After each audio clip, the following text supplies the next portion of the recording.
ప్రియమైన ఆంధ్రప్రదేశ్ ప్రజలకి నమస్తే. జరిగిన ఎన్నికల్లో ప్రజలు ఇచ్చిన తీర్పుని స్వాగతిస్తున్నాము. ఖచ్చితంగా ఈ క్షేత్ర స్థాయిలో జరిగినటువంటి ఎన్నికల్లో ప్రజలదే అంతిమ తీర్పు. మీ తీర్పుని ఖచ్చితంగా స్వాగతిస్తున్నాం, గౌరవిస్తున్నాను.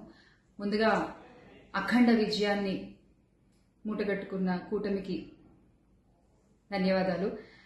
పెద్దలు నారా చంద్రబాబు నాయుడు గారికి, అలాగే పవన్ కళ్యాణ్ గారికి, బీజేపీ సభ్యులందరికీ, పురంధరేశ్వరి గారికి, అందరికీ కూడా హార్దిక కృతజ్ఞతలు తెలియజేసుకుంటున్నాము.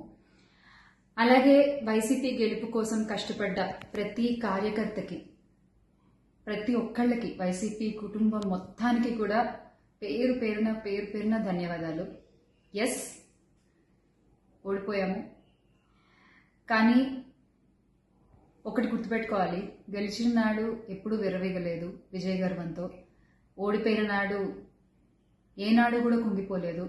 అలాగే ఈసారి కూడా మన జగన్మోహన్ రెడ్డి గారు మరింత బలాన్ని పుంజుకుని మళ్ళీ ఖచ్చితంగా మీ అందరి సపోర్ట్తో మనందరం కలిసి జగనన్నతో నడిస్తే ఖచ్చితంగా మళ్ళీ ఒక మంచి ప్రభుత్వంగా మనం ఏర్పాటవుతాము.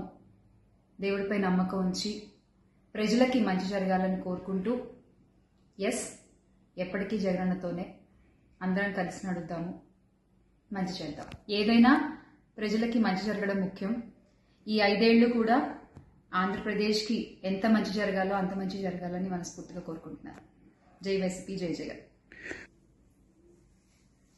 థ్రెటనింగ్ కాల్స్ గురించి వచ్చేసరికి, ఎస్, చాలా కాల్స్ వస్తున్నాయి, చాలా బెదిరిస్తున్నారు.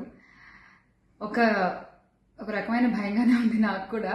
కానీ ఏంటంటే ఒకటే చెప్పాలండి, నేను మీకు ఒకటి నచ్చుతుంది, నాకు ఒకటి నచ్చుతుంది, అలా అని చెప్పి మీకు నచ్చింది నాకు నచ్చిందని చెప్పి మీరు బతకడానికి వీల్లేదు అంటే ఇది చాలా అన్యాయం అన్న, చాలా అన్యాయం. సో ప్లీజ్, దయచేసి ఏది కూడా వ్యక్తిగతంగా తీసుకోవద్దు.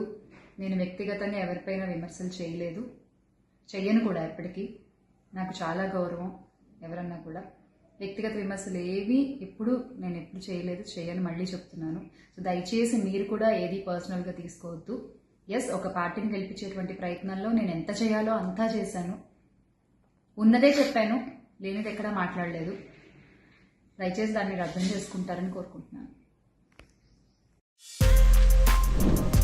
For more videos like this, subscribe Big TV channel.